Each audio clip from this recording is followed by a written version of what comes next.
Kabanata 7173. Talagang nagbabanggaan ang dalawang napakalaking paksayon ng sangkatauhan. Inilabas pa nila ang kanilang mga sandatang karmic clock divine. Hindi ba sila nag-aalala sa mga implikasyon ng karmic? Baka maging mortal na magkaaway sila pagkatapos nito. Umalangaw-ngaw ang mga sigawan mula sa iba't ibang panig.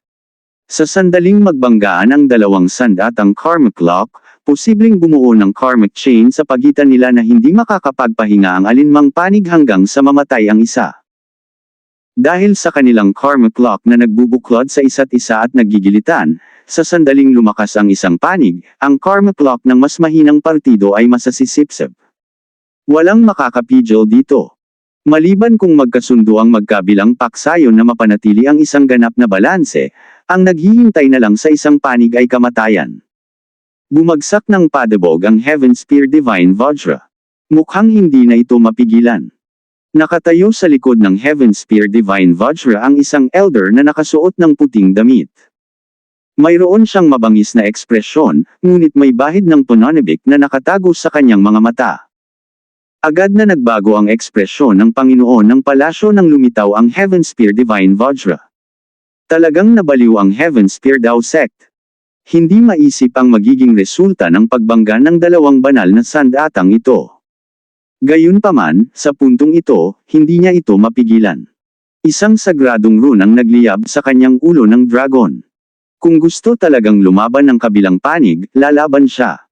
Ngunit nang malapit ng gawin ng pinuno ng palasyo ang lahat ng kanyang makakaya, isang figure ang lumipad palabas ng sagradong rune na nasa kanyang ulo.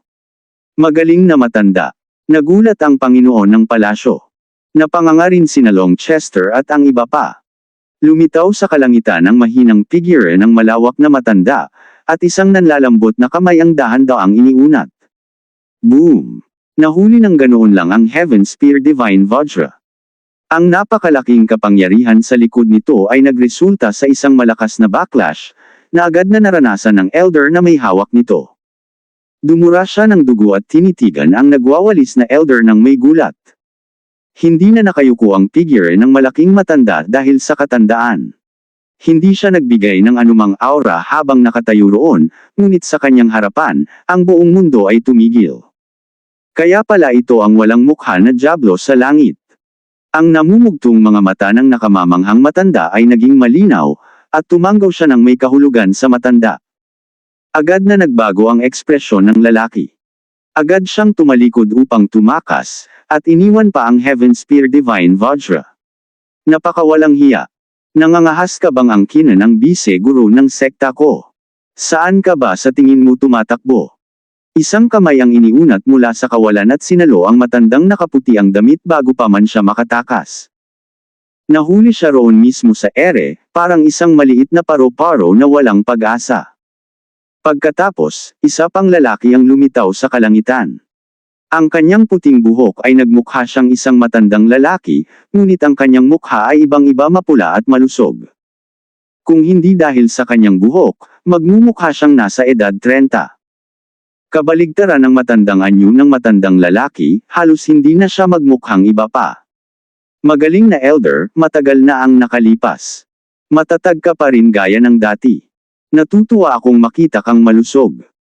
Mukhang hindi sapat ang pagiging istrikto ng sekta ko, at nagawang palihim na makapasok ng mga outsider devil ang isa sa kanilang mga ahente.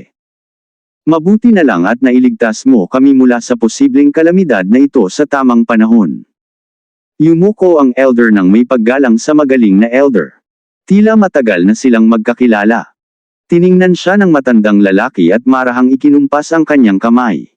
Ang Heaven Spear Divine Vajra ay ipinadala patungo sa matanda, at agad itong itinago ng matanda. Hindi ito isang potensyal na kalamidad. Nagsimula na ito. Mahinahong sabi ng nakamamanghang matanda. Pagkatapos ay humarap siya kay Longchester. Din Longchester, nasa iyo kung magpapatuloy ba tayo sa laban o hindi. Nagbago ang ekspresyon ng lahat nang marinig nila iyon. Parang, basta't magbibigay ng salita si Longchester, direktang aatake ang nagwawalis na matanda. Hindi binanggit ng matandang ito ang kanyang pangalan, ngunit walang sinuman sa mga tagapakinig ang hindi nakakaalam. Mula sa paraan ng kanyang pakikipag-usap sa malawak na matandang iyon at sa paraan ng kanyang pagsasalita tungkol sa Heaven Spear Dao Sect, agad nilang nahulaan na ang matandang ito ay ang Panginoon ng Heaven Spear Dao Sect, si Chi Yunao. Si Chi Yunao ay isang makapangyarihang Heavenly Sovereign noong panahon ng Primal Chaos. Gayunpaman, ang Heaven Spear Dao Sect ay nagtago noong panahon ng Primal Chaos War, kaya halos walang nakakaalam kung gaano siya kalakas. Kung tungkol naman sa kung gaano siya kalakas ngayon, hula lang iyon ng kahit sino. Pagkatapos ng napakaraming taon, bumagsak ba ang kanyang cultivation? Nagawa ba niyang sumulong pa? Nasa Heavenly Sovereign Realm pa rin ba siya? Base lamang sa kanyang hitsura, tila hindi bumagsak ang kanyang cultivation. Kung mayroon man, mukhang malusog siya. Marahil pagkatapos ng maraming taon ng pagtulog, nakagawa pa siya ng isang tagumpay. Ang nakamamanghang elder ay palaging ang buhay na fossil ng High Firmament Academy. Kahit noong panahon ng Primal Chaos, isa na siyang matandang lalaki. Bawat eksperto sa panahong iyon ay kailangang tawagin ang kanilang sarili bilang isang junior sa harap niya. Ngunit ngayon, ipinagpaliban na lang ng lalaking ito ang desisyon kay Longchester. Walang nagdududa na kung magdesisyon si Longchester na lumaban, ang nakamamanghang elder ay lalaban kay Chi Yunao. Kumunot ang noo ni Chi Yunao, at mabilis siyang ngumiti kay Longchester. Kasalanan ng Heaven Spear Dao Sect ang bagay na ito. Hindi sapat ang aming seguridad, at nagawang palihim na pasukin ng mga outsider devil ang aming hanay. Kung may digmaang magsisimula sa pagitan ng aming mga sekta, hindi ba't patibong lang iyon ang kanilang pagkahulog? Mas mahalaga ang pangkalahatang larawan. Dean Longchester, bakit hindi mo na lang sabihin sa akin kung ano ang kailangan mo para matapos na ang bagay na ito? Tiyak na matutugunan ng Heaven Spear Dao Sect ang iyong mga kondisyon. Isang dakilang Heavenly Sovereign, isang halimaw ng Primal Chaos Era, ay talagang napakakumbaba kay Longchester. Hindi mabilang na tao ang nagulat. Gayunpaman, kung iisipin, ang Heaven Spear Dao Sect ang may kasalanan. Paano nila hindi masasabi na ang kanilang Vice Sect Master ay sinapian ng isang outsider devil? Halos 2 milyong disipulo ng aking akademya ang namatay sa labanan dahil dito. Ibigay ninyo ang 2 milyon sa inyong mga piling disipulo at hayaan ninyo akong patayin sila, at pag-iisipan ko ang bagay na ito, malamig na sabi ni Longchester. Napasinghap ang lahat dahil sa kondisyong ito. Malinaw na walang balak si Longchester na hayaan na lang ang lahat. Isa itong deklarasyon ng digmaan. Lumamig ang tingin ni Chi Yunao, ngunit mabilis siyang ngumiti. Dean Longchester, siguradong nagbibiro ka lang. Ang aking mga disipulo ay hindi lumahok sa anumang labanan laban sa High Firmament Academy. Sila ay inosente, kaya patawarin mo ako sa hindi pagpayag sa kondisyong ito. Gayunpaman, dahil ang kasalanan ay nagsimula sa aking Heaven Spear Dao Sect, paano ito? Ikinumpas ni Chi Yunao ang kanyang kamay. Isang itim na linya ang lumitaw sa kawalan, na parang isang hindi nakikitang espada ang tumawid sa isang kahabaan ng espasyo at hiniwa ito. Ang Vice Sect Master na gumamit ng Heaven Spear Divine Vajra ay agad na pinugutan ng ulo, bago pa man siya makapagsalita para ipagtanggol ang sarili. Umalingaw-ngaw ang mga sigaw ng pagkagulat nang makita ito ng mga tao. Ang aura ng matandang iyon ay kapantay ng kay Li Fu. Walang alinlangang nakahakbang siya papasok sa kaharian ng Heavenly Sovereign. Ngunit ganoon na lamang ang kanyang pagkamatay. Walang anumang babala, o anumang uri ng pagbabago-bago ng enerhiya sa espasyo. Ang half-step Heavenly Sovereign ay nadurog ng kasing dali ng isang langgam. Nakaramdam ng kilabot ang lahat. Isang kalahating hakbang na Heavenly Sovereign ang hangganan ng kanilang nakita. Matagal na nilang pinaniniwalaan na ito ang tuktok ng mundo, ngunit ang tuktok na ito ay gumuho ng ganoon na lamang. Yumuko ang matanda sa harap ni Longchester. Kalmadong nagtanong si Chi Yunao, Dean Longchester, kas-iya siya ba ito? Kabanata 7174. Natahimik ang lahat. Ang paghingi ng tawad na ito mula kay Chi Yunao ay talagang ikinagulat nila. Bukod pa rito, ang kapangyarihang basta-basta na lang pabagsakin ang isang kalahating hakbang na Heavenly Sovereign ay isang bagay na hindi nila kailanman naisip. Walang pakialam na sinipa ni Longchester ang ulo. Sect Master Chi, humanga ako sa mga pamamaraan mo. Kung gayon, maaaring isantabi muna ang sama ng loob ng High Firmament Academy sa Heavenspear Dao Sect. Nakikita ni Longchester mula sa natitirang enerhiya ng ulo na ang kalahating hakbang na soberano ng langit na ito ay umabot lamang sa antas na ito matapos sumama sa Outsider Devil. Bagamat nakakatakot ang kanyang aura, ang kanyang tunay na kapangyarihan ay malamang na hindi kapantay ng kay Ying Luo. Malinaw na sinasadya ni Chi Yunao na gawing scapegoat ang elder na ito. Itinaas niya ang elder sa posisyon ng Vice Sect Master at pagkatapos ay ibinuhos ang lahat ng sisi sa kanya. Pagkatapos ay ginamit niya ang pagkamatay ng elder upang tapusin ang bagay na ito. Kasabay nito, ang scapegoat na ito ay isang kasangkapan na ginamit ni Chi Yunao upang pilitin ang elder na lumalaganap na kumilos.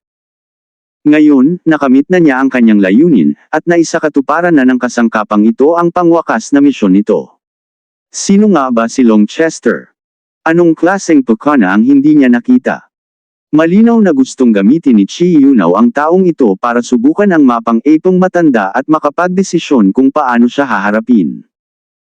Kaya naman sinabi ni Longchester na ang kanilang samaan ng loob ay isantabi na lamang muna sa ngayon, hindi matatapos. Ngumiti si Chi Yunao at nagkunwaring hindi narinig ang ibang kahulugan sa mga salita ni Longchester. Napakahusay. Ang Heavenspear Dao Sect at ang High Firmament Academy ay parehong dating pinuno ng sangkatauhan. Ang sangkatauhan ay nasa krisis ngayon, kaya dapat nating gawin ang lahat ng ating makakaya upang matulungan ang sangkatauhan. Umaasa ako na ang sangkatauhan ay maging isang haligi ng 10,000 lahi. Hindi man lang nakinig si Longchester sa kalokohang ito. Agad niyang iniwas ang tingin at sa huli ay natuon ang tingin sa mga figurang nakulong pa rin sa Swordlight Formation. Nang makitang lumipat ang tingin ni Longchester sa kanila, sinabi ni Chi Yunao, "Din Longchester, ang pinuno ay napatay na." Ang mga taong ito ay nalinlang, at ang kanilang mga puwersa ay nagtamo na ng matinding pagkalugi. Ang kanilang mga disipulo ay halos tuluyang nalipol. Sa tingin mo ba ay magiging maawain ka para iligtas sila? Tutal, ang mga labanan sa hinaharap ay mangangailangan ng buong lakas ng sangkatauhan. Ang pagpatay sa kanila ay parang paggiba sa sarili nating mga puwersa. Umaasa ako na mabibigyan mo ng mukha ang isang matandang lalaki at hahayaan silang umalis. Ngumisi si Longchester. Talaga bang iniisip ng lalaking ito na isa siyang tanga? Umabot sa ganitong kalagayan ang sitwasyon dahil kay Chi Yunao mismo, at ngayon ay nagkunwari siyang mabuting tao. Walang problema, sabi niya, dahilan para lumawak ang ngiti ni Chi Yunao. Ngunit nang malapit na niyang ipahayag ang kanyang pasasalamat, nagpatuloy si Longchester, gayunpaman, maya-maya, pupunta ako sa lahat ng kanilang puwersa para makakuha ng kabayaran. Hahaha, pero syempre, walang pag-aalinlangang sumang-ayon si Chi Yunao. Ayon sa kanyang plano, malapit nang mawala ang mga puwersang ito. Sino ba naman ang magbabayad kay Longchester kung ganoon? Sa pagsang-ayon ni Longchester, nawala ang porma sayon ng Swordlight. Lumabas sina Li Fu, Zuan Jizi, at ang iba pa. Puno sila ng mga sugat, at ang ilan sa kanila ay may mga nawawalang paa at kamay. Binalot nila ang kanilang mga sarili ng kapangyarihan ng batas upang maiwasang makita ng iba ang kanilang kalagayan, ngunit madaling nahalata ni Longchester. Nahalata rin niya na kapag tinitingnan nila siya, ang kanilang mga titig ay puno ng puot. Kung gayon, naayos na ang bagay na ito sa ngayon. Mga nakatatanda, patawarin niyo muna kaming mga nakababata. Kapag may pagkakataon ako, tiyak na pupunta ako para magbigay-pugay sa Head Academy. Yumuko si Chi Yunao sa nakatatanda at saka inilabas ang lahat. Sumama sa kanya si Li Fu. Hindi man lang niya inabala ang kanyang walang laman na balat ng isang sekta. Tagumpay. Panalo tayo. Nang umatras ang kanilang mga kalaban, hindi napigilan ng ilan sa mga disipulo ng akademya ang sumigaw sa tuwa. Nang inag ang kanilang mga boses.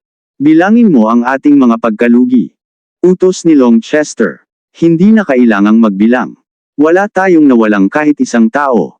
Ngumiti si Miao Yin. Ipinagmamalaki niya ang sarili, at talagang may dahilan siya para gawin iyon. Siya ang pinuno ng hukbo ng akademya sa labanang ito. Bagamat may ilang mga taong nasugatan ng malubha, hindi ito kayang tiisin ng isang bihasang manggagamot. Sa pamamagitan nito, ipinakita niya hindi lamang ang kanyang napakalaking lakas, kundi pati na rin ang kanyang mga kakayahan sa pagsuporta na halos walang kapantay. May karapatan siyang maging mapagmalaki. Sa wakas ay nakahinga ng maluwag si Longchester nang marinig niyang walang nasawi. Mabigat iyon sa kanyang dibdib sa buong panahon. Pagkatapos ng labanang ito, ang mga disipulong ito ay tunay na magiging makapangyarihang eksperto sa kanilang sariling mga karapatan. Sino ang nakakaalam kung hanggang saan sila makakarating sa hinaharap? Ang unang akademya, at ang buong High Firmament Academy, ay tiyak na anggat din sa kaluwalhatian salamat sa kanila. Magaling!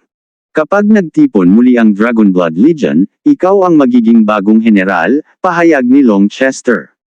Napanganga si Miao Yin. Halos hindi siya makapaniwala sa narinig. Siya ang mamumuno sa Dragonblood Legion. Ang numero 1 leyon ng 9 na langit at 10 lupain. Matagal na niyang naririnig ang lahat tungkol sa kanila. Ang mga pangalan ni Gu Yang, Li Qi, Song Mingyuan, Yu Zaifeng, at ang iba pa ay nakatatak sa kanyang alaala. Dati pa nga niyang pinangarap na lumikha ng sarili niyang walang kapantay na leyon kasama sila bilang inspirasyon. Para sa pangarap na ito, isinugal niya ang lahat at natalo. Ngunit ngayon, tila nanalo rin siya. Nagkaroon siya ng pagkakataong pamunuan ang aktwal na Dragonblood Legion, hindi isang pansamantalang bersyon. Hindi napigilan ni Ziyan ang matawa nang makita ang reaksyon nito. Humarap siya kay Longchester. Hindi ba iiyak si Guoran kapag narinig niya iyon? Ngumiti si Longchester. Hindi naman. Gusto talaga ng lalaking ito na maging mapagmataas. Kung makakahanap lang siya ng mas angkop para sa posisyon, matagal na sana siyang sumugod para maging pangunahin. Mahilig si Guoran sa pagiging magarbo, katulad ni Mo Nain. Tinanggap niya ang trabaho dahil inakala niyang ang posisyon ng general ang magiging pinakamagarbo. Gayunpaman, mabilis niyang napagtanto na ang general ang dapat na namamahala sa buong sitwasyon, at wala siyang gaanong pagkakataon para magpasikat. Ngunit ng mga panahong iyon, huli na ang lahat para magsisi. Kaya na lang niya itong tiisin. Kung may papalit sa kanya, tiyak na matutuwa siya ng gusto. Samantala, bukod sa personal na husay sa pakikipaglaban, ang mga kakayahan sa pagsuporta ni Miao Yin ay tunay na kahanga-hanga. Kung wala si Miao Yin ngayon, hindi sana kayang labanan ni Longchester si Li Yifu. Ang kanyang nakakatakot na Heavenly Sovereign Domain ay magiging masyadong malakas para labanan niya. Ngunit salamat sa suporta nito at sa kapangyarihan ng Heaven Earth ng Demon Moon Cauldron, nagawa niya. Sa katunayan, hindi man lang siya nagkaroon ng pagkakataong ipakita ang kanyang dugo ng dragon at astral energy. Anong uri ng tulong ang matatanggap niya para sa dalawang enerhiyang iyon kung tinutulungan siya ni Miao Yin? Matapos magsalita ng ilan pang mga bagay kina Miao Yin, Ziyan, at sa mga disipulo ng akademya, nakita ni Longchester ang Panginoon ng palasyo na may sinasabi sa nakamasid na matanda. Tila tapos na silang mag-usap tungkol sa kanilang mga sarili, kaya agad na lumapit si Longchester sa kanila. Matandang nagwawalis, masyado akong mahina. Idinawit kita. Nakonsensyang sabi ni Longchester. Alam na niya ngayon na si Chi Yunao ang nagplano ng lahat ng ito para lang pilitin ang matandang nagwawalis na magpakita, ngunit nalaman niya lang pagkatapos ng pangyayari. Ngayon, nakamit na ni Chi Yunao ang kanyang layunin, at halos hindi natuwa si Longchester tungkol dito. Din Longchester, masyado kang mapagpakumbaba. Kung tatawagan mong mahina ang iyong sarili, wala akong magagawa para ipakita ang aking sarili. Sabi ng Panginoon ng palasyo. Akala niya, dahil sinusuportahan niya si Longchester, walang paraan para mawalan ng kontrol ang mga bagay-bagay. Ngunit sa huli, napilitan pa ring ipakita ng nakamamanghang elder ang kanyang sarili. Kung naging sapat ang kanyang lakas at hindi muna inilantad ang High Firmament Divine Sword, hindi sana nagkaroon ng pagkakataon ng kabilang panig na ipakita ang Heaven Spear Divine Vajra, at hindi sana ganito ang nangyari sa sitwasyon. Pareho kayong mahusay. Napaka-ambisyosa ni Chi Yunao. Kahit na hindi gumana ang planong ito, makakalikha sana siya ng pagkakataon kahit papaano. Hindi ito maiiwasan, sabi ng matandang lalaki. Kahit alam nilang ganoon nga ang sitwasyon, hindi natuwa sina Longchester at ang Panginoon ng palasyo dito. Nakakainis ang pakiramdam na matagumpay silang naloko. Dean Longchester, ano ang plano mong gawin ngayon? Tanong ng nagwawalis na matanda. Sabi ni Longchester, iyan ang eksaktong sinasabi ng ating mga ninuno. Gawin ninyo sa iba ang gagawin nila sa atin. Tinitigan siya ng Panginoon ng palasyo. Ano ang ibig sabihin nito? Ngumisi si Longchester at sinabing, bueno, dahil gusto nila ang ating Karma Clock Dragon Manifestation. Naunawaan na ngayon ng Panginoon ng palasyo. Pinalo niya ang kanyang binti at bumulalas, nakikita ko. Gusto ko yan. Kabanata 7175. Tumango ang nagwawalis na matanda sa tugon ni Longchester. Mukhang pinagplanuhan mo na ang lahat. Ngumiti si Longchester. Bukod sa iyong hitsura, lahat ng iba pa ay nasa loob ng inaasahan. Pero maaari ba akong magtanong sa iyo ng isang tanong? Kaya mo ba si Chi Yunao? Alam ni Longchester na pareho silang dumating sa anyo ng mga avatar. Hindi ito ang kanilang tunay na katawan. Gayunpaman, sa kanilang antas, nagamit nila ang isang avatar upang ilabas ang kapangyarihan ng kanilang tunay na katawan. Kaya naman handang sumugal si Chi Yunao para lamang mapilitang lumabas ang nakamamatay na matanda. Lahat ng ito ay para makuha ang sagot. Nakikita ko siya sa kabila, pero hindi niya ako makita sa kabila. Ang tugon ng matandang lalaki ay agad na nagbigay kay Longchester ng dagdag na kumpiyansa. Kung gayon, mas mabilis niyang maisasagawa ang kanyang mga plano. Dagdag pa ng mapangahas na elder, gayunpaman, sinasadya kong ipakita sa kanya ang isang antas ng kapangyarihan na dapat magpaalala sa kanya. Malamang na mabilis siyang kukuha ng mga kakampi upang palakasin ang kanyang panig. Sa madaling salita, hindi na niya direktang makakaharap muli ang High Firmament Academy sa maikling panahon, ngunit hindi magtatagal ay susubukan niya kaming muli. Bagamat masasabing nanalo ang aming unang akademya sa pagkakataong ito, masasabing hindi rin natalo ang Heaven Spear Dao Sect. Sa pinakamaganda, maituturing na pantay na ito. Tumango si Longchester. Totoo ngang halos walang natamong pagkalugi ang Heaven Spear Dao Sect. Ang Immortal Ascension Gate at ang iba pa ang nawasak. Bukod pa rito, ang mga puwersang ito ay labis ng napinsala kaya kung gusto nilang mabuhay, kailangan nilang maghanap ng taga-suporta. Natural lang na ang pinakamahusay na taga-suporta upang iligtas sila mula sa krisis na ito ay ang Heaven Spear Dao Sect. Ang Heaven Spear Dao Sect ay hindi natalo sa labanang ito, at nakakuha pa sila ng isang grupo ng mga tapat na aso. Tila sila ang higit na nakinabang sa labanang ito. Kahit kami ay nasanay na. Naiinis na napangiwi ang Panginoon ng palasyo. Maestro ng palasyo, huwag kang mag-alala. Hindi pa tapos ang bagay na ito. Kaya kong tanggapin ang kahit ano maliban sa pagkatalo. Ngumisi si Longchester. Bahagyang nawala ang galit ng Panginoon ng palasyo matapos marinig iyon. Sige, iiwan ko na sa iyo ang lugar na ito. Babalik na ako. Kasabay noon ay nawala siya. Tumingin si Longchester sa lupa. Mayroon pa ring dalawang higanteng vortex ng sumpa na umiikot doon. Sinasalok sila ni Kang Lu at ng Two-Faced Ghost Wolf, at malapit na silang matapos. Boss, tumakbo palayo si Li Fu, pero ang mga disipulo niya ay malamang nasa kaibuturan pa rin ng Immortal Ascension Gate. May nakita akong hanggal na nakalabas ang ulo niya ngayon lang. Gusto mo ba? Sa pagkakataong ito, tuwang-tuwa na tumakbo palapit si Long Ziwei. Nagawa ni Li Fu na protektahan ang sentro ng Immortal Ascension Gate. Maraming tao ang nakatago sa loob. May isang taong gumamit ng Divine Sense para palihim na suriin ang paligid ngayon lang, ngunit napansin ito ni Long Ziwei. Napakalinaw ng ibig sabihin ni Long Ziwei. Dahil umabot na sa puntong ito ang mga bagay-bagay, maaari na rin nilang sirain ang Immortal Ascension Gate. Wala ng Immortal Ascension Gate ang mundong ito sa hinaharap. Gayunpaman, nakakagulat na umiling si Long Chester at tinapik ang balikat ni Long Ziwei. Bilang kapwa-tao, masasabi kong mas makabubuting huwag masyadong pilitin ang mga tao. Kung papatayin mo sila, hindi mo na sila makikita sa hinaharap. Ano? Gulat na tinitigan ni Long Ziwei si Long Chester. Mukhang hindi ito ang ugali ng kanyang amo. Noon din, nasipsip ang mga vortex ng sumpa. Wala nang natitirang enerhiya ng sumpa. Tinawag ni na Long Chester at Miao Yin sina Kang Lu at ang Two-Faced Ghost Wolf. Pero na. Ikinumpas ni Long Chester ang kanyang kamay. Marangyang bumalik ang kanilang grupo sa High Firmament Academy. Hindi nila ginamit ang battleship sa pagkakataong ito, at hindi rin sila mabilis na naglakbay. Parang ipinagmamalaki nila ang kanilang kaluwalhatian sa ilalim ng maningning na araw. Sa totoo lang, halos wala nang mapagkukunan si Miao Yin na maaaring magpagana sa kanyang Heavenly Sovereign Dao Weapon Battleship. Kung sasakay sila pabalik dito, malamang hindi ito magtatagal, at kung hihinto ito sa kalagitnaan ng pag-atres, hindi ba't nakakahiya iyon?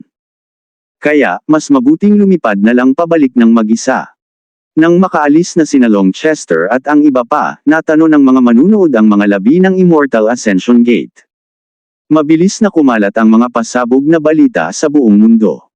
Si Long Chester, sa tulong ng dalawang babae, ay nagawang talunin ng isang half-step Heavenly Sovereign. Kasabay nito, ang paglitaw ng dalawang Overlord mula sa Primal Chaos Era, ang Sweeping Elder at si Chi Yunao, ay nagdulot din ng malalaking alon. Ang mga puwersang may malalim na pundasyon at mahabang kasaysayan ay kahit papaano ay may kamalayan na umiiral ang malawak na Elder, bagamat walang nakakaalam kung gaano siya kalakas. Ngunit sa mga kasalukuyang nasa sentro ng atensyon, marami talaga ang walang kamalayan na ang isang matandang lalaki sa High Firmament Academy ay may kakayahang makipagkompetensya sa isang Heavenly Sovereign mula sa Primal Chaos Era. Ang mga puwersang iyon na ng insulto at umatake pa nga sa High Firmament Academy noon ay takot na takot sa balitang ito. Kung magdesisyon ang High Firmament Academy na maghiganti sa kanila, agad silang malilipol. Tutal, wala ni isa sa kanila ang may kakayahang pigilan ng isang Heavenly Sovereign. Ang ilan sa kanila ay dali-daling nagpadala ng mga sugo na may dalang malalaking regalo sa High Firmament Academy, hinihiling nakalimutan na ang mga nakalipas. Tutal, ang High Firmament Academy ay isang higanting nilalang na hindi nila kayang harapin. Ang pakikipagkasundo sa lalong madaling panahon ang kanilang pinakamahusay na pagpipilian.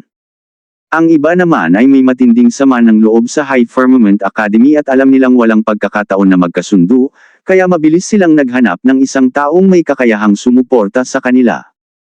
Para naman sa mga hindi makahanap ng taga-suporta, agad silang nag-impake at tumakas para sa kanilang buhay. Bagamat medyo nakalulungkot ang pagbuwag sa isang matagal ng organisasyon, mas mabuti na ito kaysa sa pumunta ang kaaway sa kanilang pintuan at lipulin sila. Bilang buod, ang labanang ito ay nagdulot ng malalaking alon na nakaapekto hindi lamang sa sangkatauhan, kundi pati na rin sa iba pang mga lahi. Ang pangalan ni Long Chester ay muling nababanggit sa mga talakayan sa pagitan ng mga pangunahing puwersa. Ano sa tingin mo?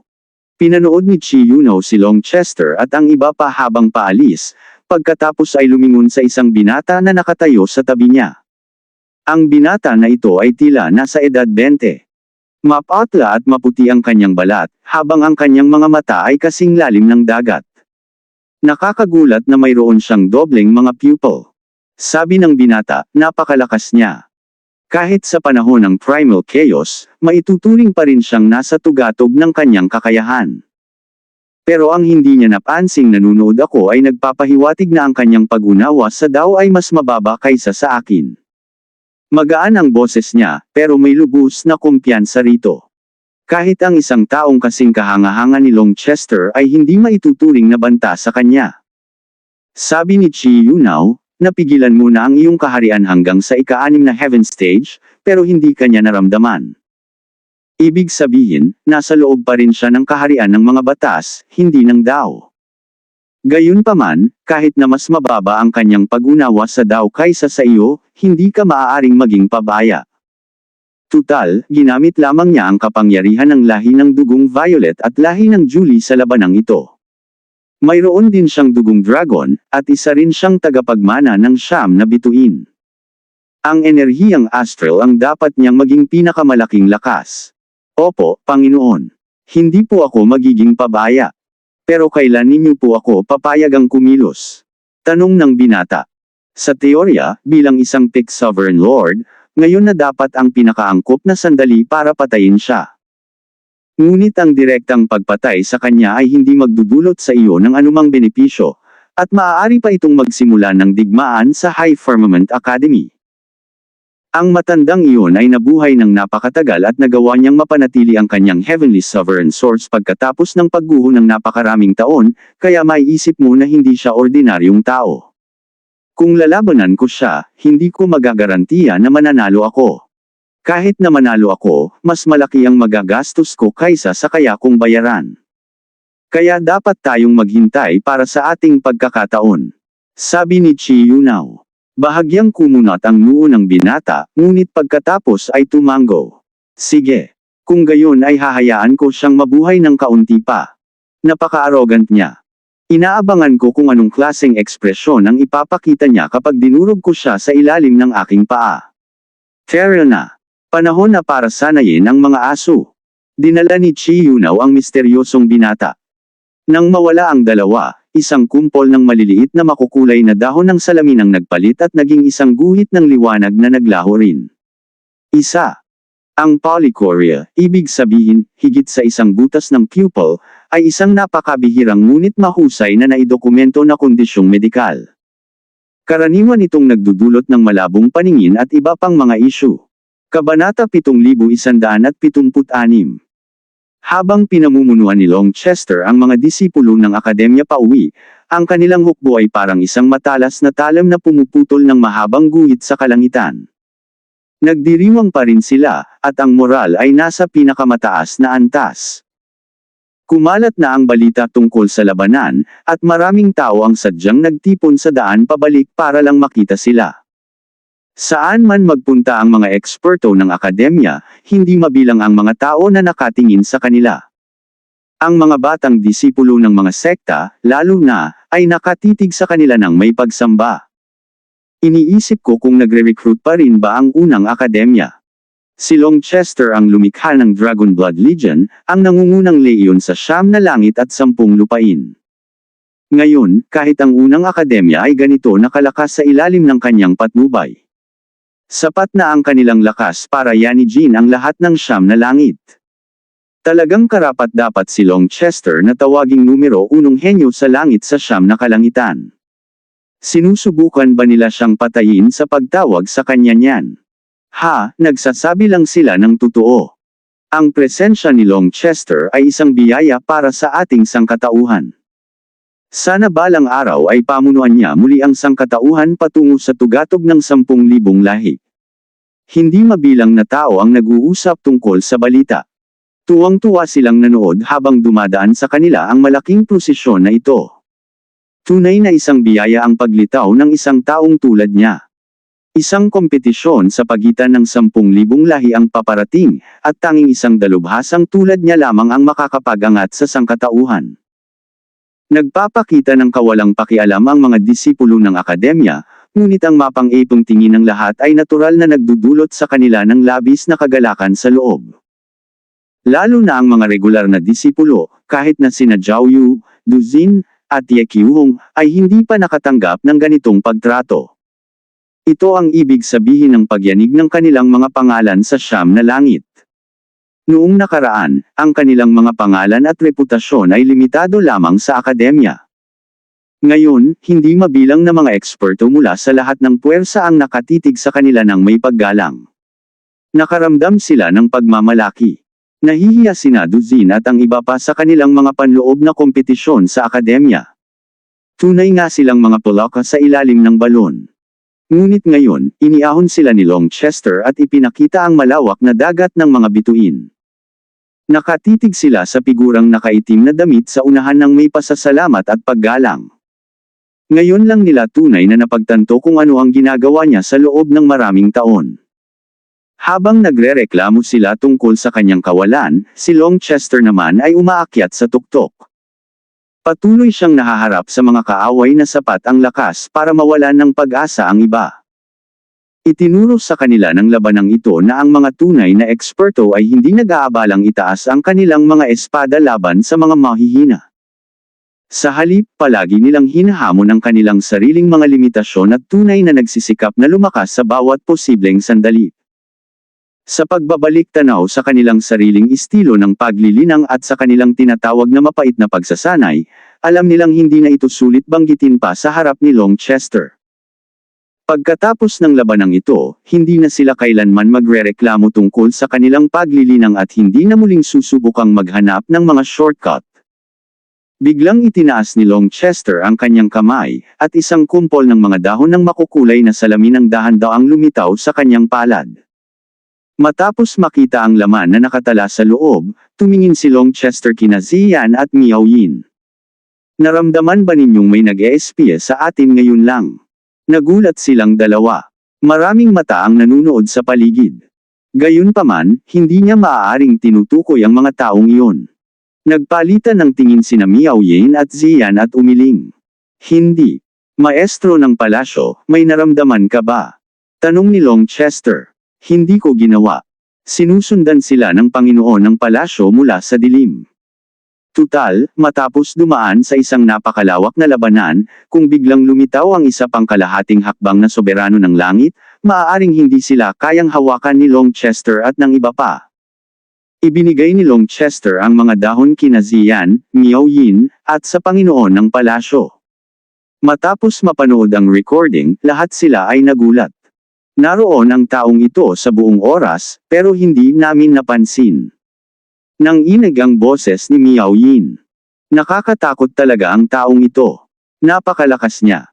Napansin kong naroon siya, pero wala akong ideya kung saan eksakto. Para bang sumanib siya sa 10,000 dao ng langit at lupa. Sa tingin ko, katulad ito ng kalagayan ko noong naunawaan ko ang Dao. Noong nakikipaglaban ako kay Li Yifo, itinago ko ang ilan sa mga daong ito sa paligid. Kaya ngayon alam na natin na may tao talaga roon, sabi ni Longchester. Malamang na isa siyang lihim na kahalili na pinalaki ni Chi Yunao. Ang kanyang cultivation base ay umabot na sa tugatog ng kaharian ng Sovereign Lord. Malamang na siya ang magiging pinakamalakas mong kakumpetensya. Longchester, kailangan mong mag-ingat. Babala ng Panginoon ng palasyo. Nagawa ng taong ito na magtago mula sa lahat ng kanilang mga pandama. Sapat na yun para sabihin sa kanila na siya ay napakalakas. Lahat sila ay hindi mapakali. Iniisip ko kung nagawa niyang itago ang sarili niya mula sa matanda na nagwawalis. Sabi ni Ziyan. Alam ng nakamamanghang matanda ang tungkol sa kanya. Pero nakita rin niya na may inihanda ako para sa kanya, kaya hindi niya ito binanggit. Sabi ni Longchester. Sumingit si Miao Yin, kung ganoon, ang kapangyarihan niya ay malamang na mas mataas kaysa kay Li Fu. Tumango si Longchester. Sa tingin ko. Nang ahas si Chi Yunao na itago siya sa harapan ng nakamamanghang matanda. Ipinapakita nito na mayroon silang kumpiyansa. Tiyak na may iba pang mga baraha ang lalaking ito bukod sa sarili niyang lakas. Sa madaling salita, kung sinimulan ni Chi Yunao na labanan ang nakamamanghang matanda doon, malamang na sumali siya. Ngayon ay tunay na nagbago ang kanilang mga ekspresyon. Isang taong may kakayahang lumahok sa isang labanan sa pagitan ng mga Heavenly Sovereign kahit hindi man lang isang Divine Sovereign. Longchester, mukhang wala kang nararamdamang pressure tungkol dyan. May paraan ka ba para harapin siya? Tanong ni Ziyan nang makita kung gaano ito kakalma. Hindi niya maiwasang ma-curious. Sa ngayon, ang pinakamalaking kalamangan niya sa akin ay ang kanyang cultivation base. Malapit na akong makarating sa ikapitong heaven stage. Kapag nangyari iyon, ang aking astral energy ay sasailalim din sa isang napakalaking pagbabago, sabi ni Longchester.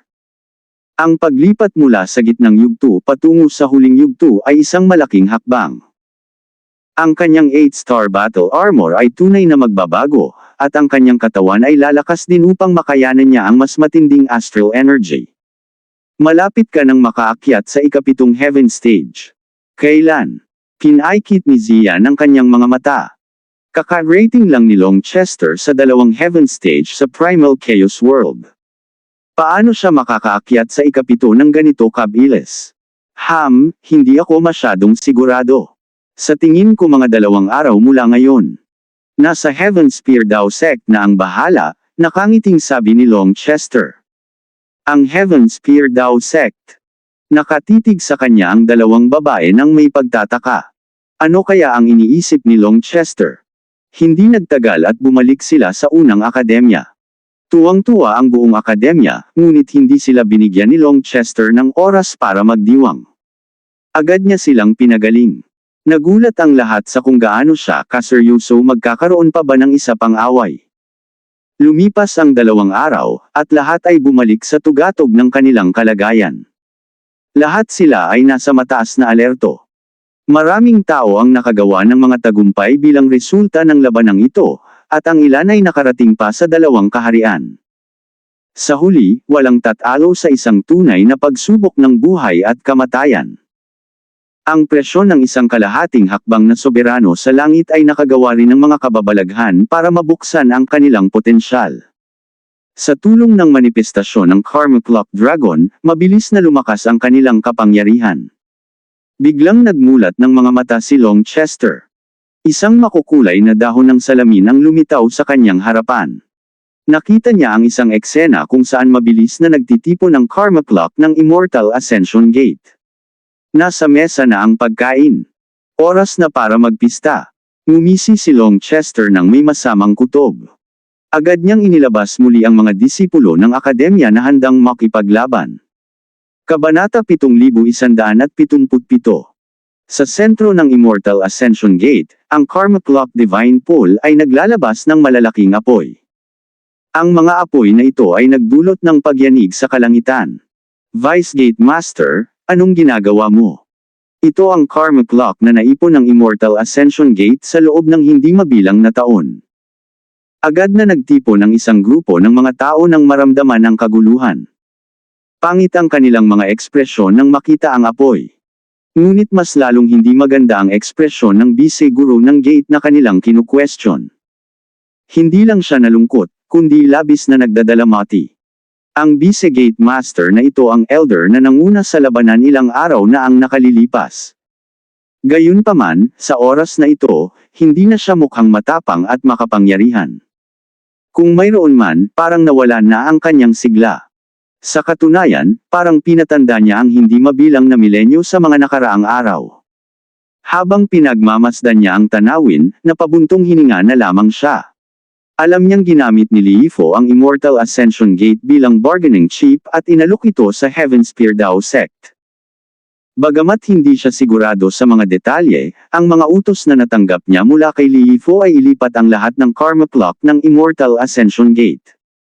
Mula sa sandaling iyon, ang Immortal Ascension Gate ay tunay na naging aso ng Heaven Spear Dao Sect. Bukod pa rito, ang buhay ng asong ito ay ganap na nasa kamay ng kanyang amo. Tanging ang lubos na katapatan lamang ang magpapanatili sa kanya na buhay. Kahit bilang vice-gate master, hindi kayang hamanin ng kanyang autoridad ang kay Liifo. Lalo na siya, kahit ang bumagsak na si Ying Luo ay hindi man lang naisip ang labanan si Liifo. At sa kasalukuyang kalagayan, walang saysay na labanan ang kahit ano. Ang Immortal Ascension Gate ay may mas mababa sa ika-10 bahagi ng orihinal nitong bilang, at labis nitong ikinagalit ang High Firmament Academy. Kung isa sa alang-alang ang karakter at paraan ng paggawa ni Longchester, kung gusto nilang mabuhay, kailangan nilang umasa sa Heaven Spear Dao Sect. Hindi maintindihan ng Vice Gate Master kung paano bumagsak ng ganito kalaki ang isang napakalaking sekta tulad ng Immortal Ascension Gate. Biglang sumabog ang kawalan ng isang higanteng pulang bandila ng digmaan ang pumutok sa kalawakan. May larawan ng isang sinaunang palasyo sa bandilang ito, na may isang higanteng dragon na nakapulupot sa ibabaw nito. Isang makapangyarihan at sagradong aura ang sumilay sa kalangitan. Nalungkot ang mukha ng vice-gate master. Sino ang nandyan? Bilang tugon, mas maraming higanteng watawat ang lumitaw, na nakapalibot sa buong teritoryo ng Immortal Ascension Gate. Mayroong 8 sa kabuuan, at habang kumakaway ang mga ito sa ilalim ng walang hangin, naglabas sila ng malalakas at nakapanlulumong aura na nagkulong sa espasyo. Hindi nagtagal ay lumitaw sa tabi nila ang mga pamilyar na figure, at nang makilala niya sila, talagang nanlumo ang puso ng Visigate Master. Ikaw. Ilang araw pa lang ang nakalipas nang mangyari ang labanan. Paano niya hindi maalala ang mga Diyos na pumaslang sa kanilang mga alagad? 1,000,000 disipulo ang nakatayo sa ilalim ng bawat bandila, na may isang partikular na makapangyarihang tao na nakatayo sa unahan ng bawat grupo. Kabilang sa 8 na iyon sina Zhao Yu, Du Xin, Ye Qiuhong, Long Ziwei, at Yu Mo. Ang tatlo pa ay kilalang mga henyo sa langit ng akademya. Ang kanilang mga aura ay sumanib sa mga bandila ng digmaan, na nagpapamukha sa kanila na parang mga Diyos na hindi mapipigilan. Ang kanilang nagyayelong mga titig ay nakatitig sa mga tao ng Immortal Ascension Gate. Nagkataon lang na nagkita tayong muli.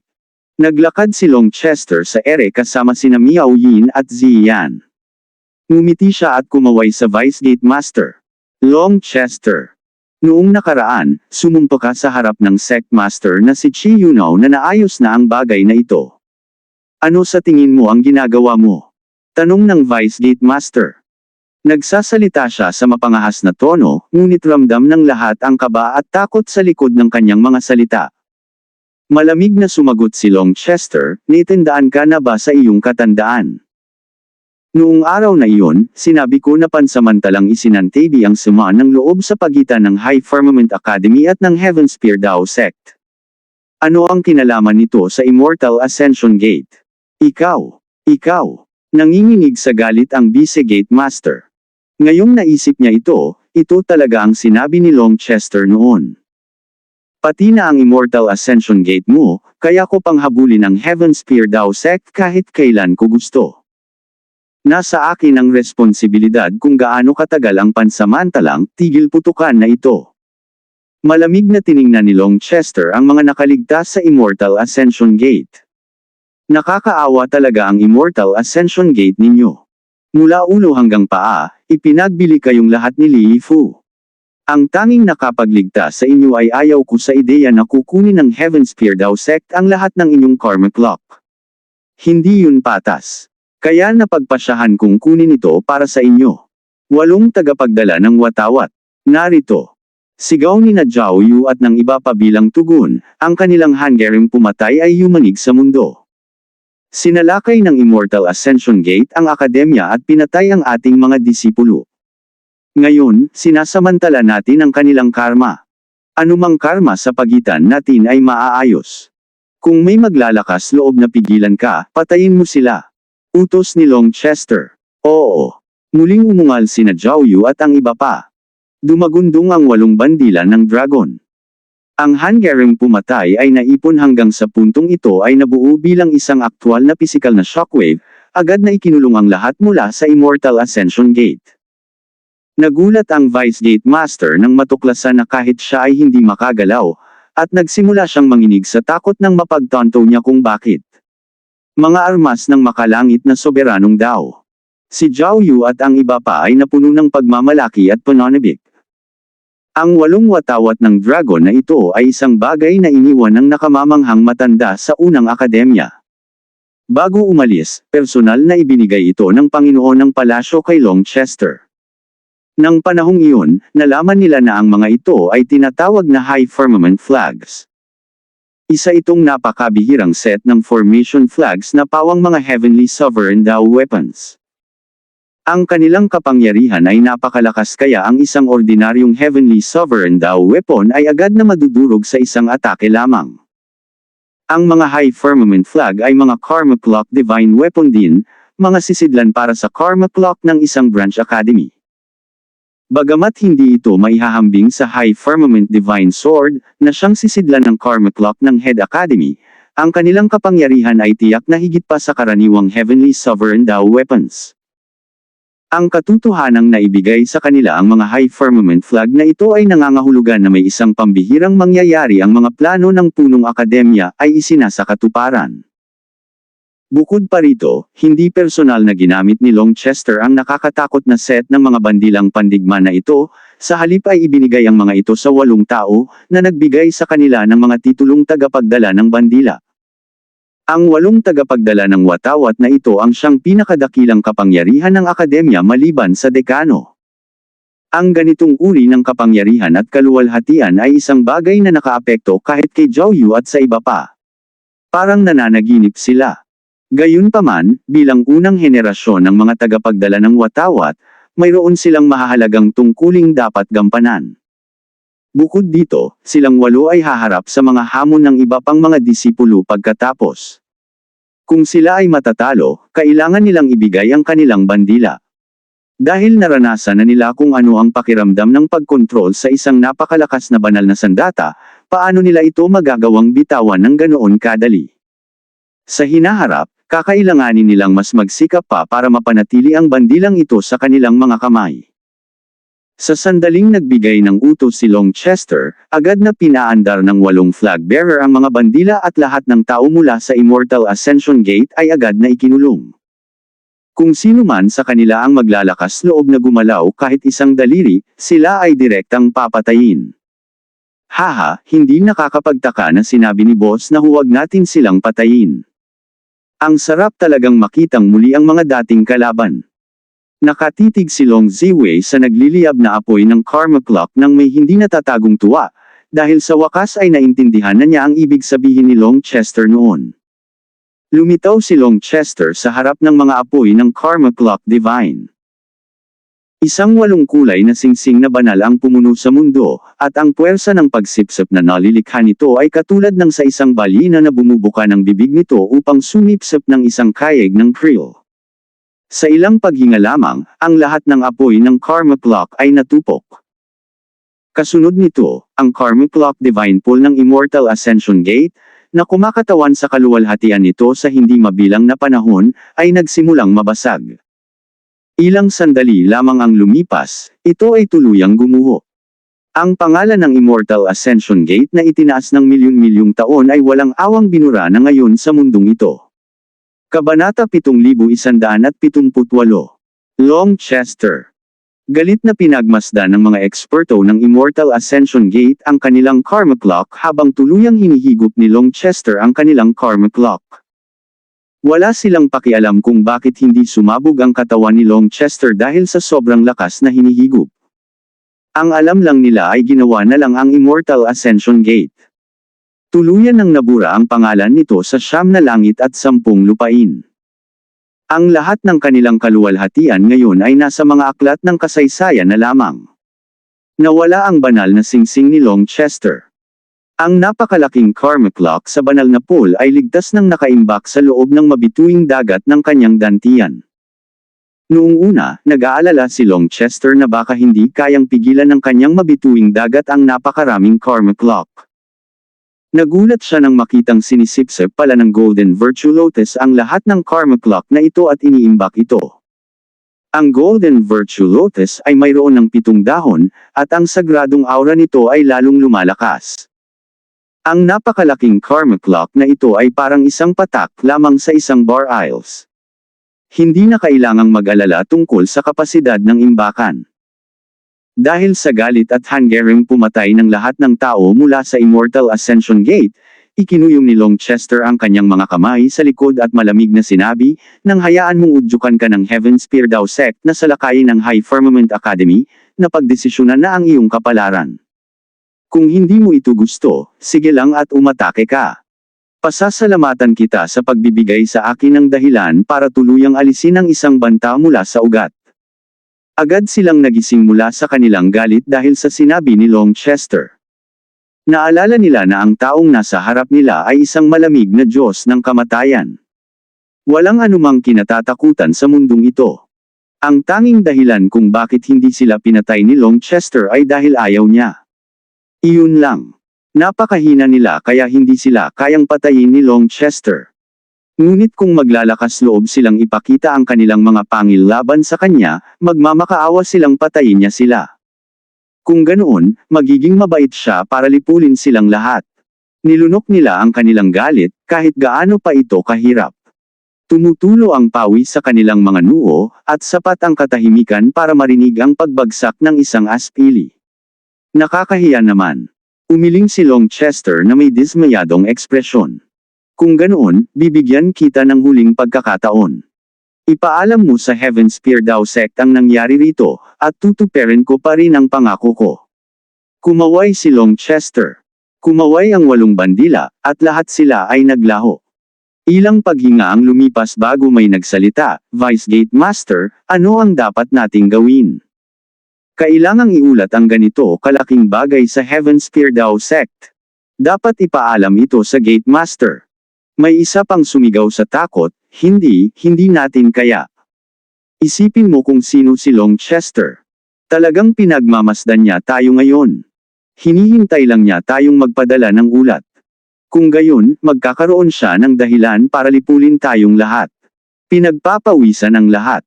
Kung hindi nila ito iulat at malalaman ito ng Heaven Spear Dao Sect, mahihirapan silang makatakas sa kamatayan. Gayunpaman, tiyak na nanunood si Longchester, at kung susubukan nilang magulat, agad silang papatayin.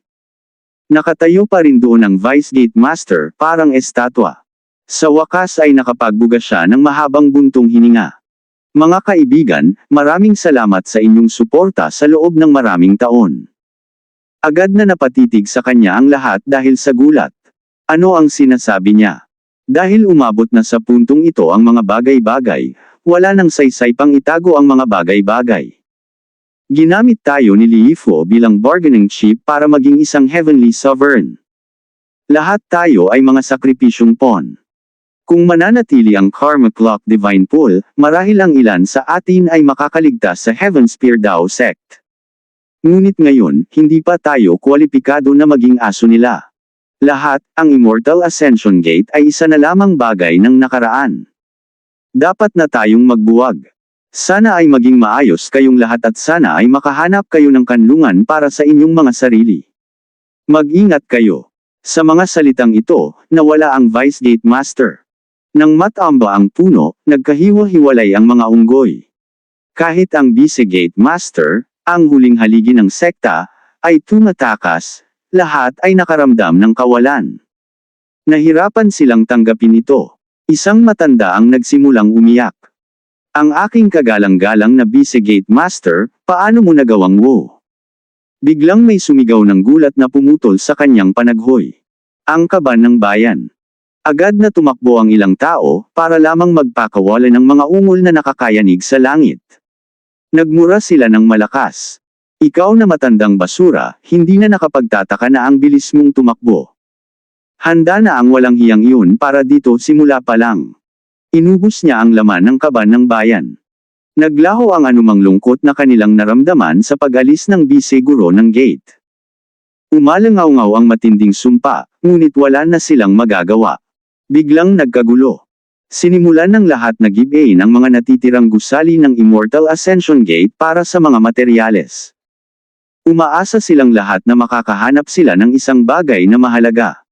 Tutal, anuman ang mangyari sa kanila sa hinaharap, ang pagkakaroon ng pera ay magiging kapaki-pakinabang. Hindi nagtagal at ang buong Immortal Ascension Gate ay naging isang tumpok ng mga durog na bato. Maging ang sirang gate ay winasak ang mga batong inukit gamit ang mga formation rune ay lubos na mahalaga. Pagkatapos noon, nagtakbuhan ang lahat, mabilis na tumakas sa lahat ng direksyon. Kalimutan na ang pag-uulat ng nangyari. Umaasa talaga silang maiwasan ang makasalubong na kahit sino mula sa Immortal Ascension Gate. Kasabay nito, nakaupo si Chi Yunao sa isang marengel na palasyo, nagmumuni-muni, nang pumasok ang binata na may dobleng pupil. May kakaibang liwanag sa kanyang mga mata. Guro, nakapasok na sila sa Heaven Spear Pavilion. Tuluyan na silang nahiwalay sa labas ng mundo. Nagpapatuloy ang lahat ayon sa plano. Dahan-daang iminulat ni Chi Yunao ang kanyang mga mata at tumango. Mabuti. Kung gayon, sa oras na gumanti sila, huli na ang lahat. Ang kanilang mga kwelyo ay nakatali na sa kanilang mga leeg. Dahil dito, mayroon tayong isang pangkat ng mga mandirigmang Heavenly Sovereign na gagawa ng ating maruming gawain.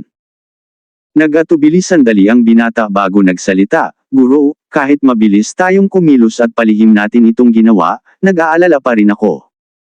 Hindi ba natin kailangang magpadala ng ilang tao para bantayan sila habang inililipat nila ang karmic clock? Baka may kakaiba silang magawa kung walang nakakakita. Tumango si Chi Yunao. Gusto ko ang pagiging maingat mo. Pero hindi na natin kailangang pakialaman ang karmic clock nila. Sa katunayan, hindi ito mainam. May sarili ring espiritualidad ang karmic clock ng isang sekta. Kung may isa sa atin na pupunta roon, mapapaligiran sila ng karmic clock ng Heaven Spear Dao sect, at magiging dahilan ito para maging alerto ang kanilang karmic clock. Sa pinakamasamang sitwasyon, mas gugustuhin pang mawala ang kanilang karmic clock kaysa hayaan itong masipsip. Kaya naman hindi tayo maaaring makialam dito. Kailangan nating ipakita sa lahat na sila ang kusang loob na sumali sa ating Heaven Spear Dao sect. Kapag nasipsip na natin ang kanilang karmic clock, tutulungan natin si Liifo at ang iba pa na sumulong, at makikita ng mundo ang mga benepisyo ng pagsali sa atin. Hindi na natin sila kailangang imbitahan. Sila ang magkukusa na maging mga basalyo natin. Kung mayroon man, maaaring kailanganin pa nating gumawa ng ilang pagsubok para masuri ang mga mahihina. Huwag kang mag-alala, 5 araw na. Dapat ay malapit nang dumating ang unang batch ng karmic clock. Ngumiti ang binata at tumango. Nang pupurihin na sana niya ang karunungan ng kanyang Panginoon, isang boses na natataranta ang umalangaw-ngaw. Maestro ng sekta, may nangyari.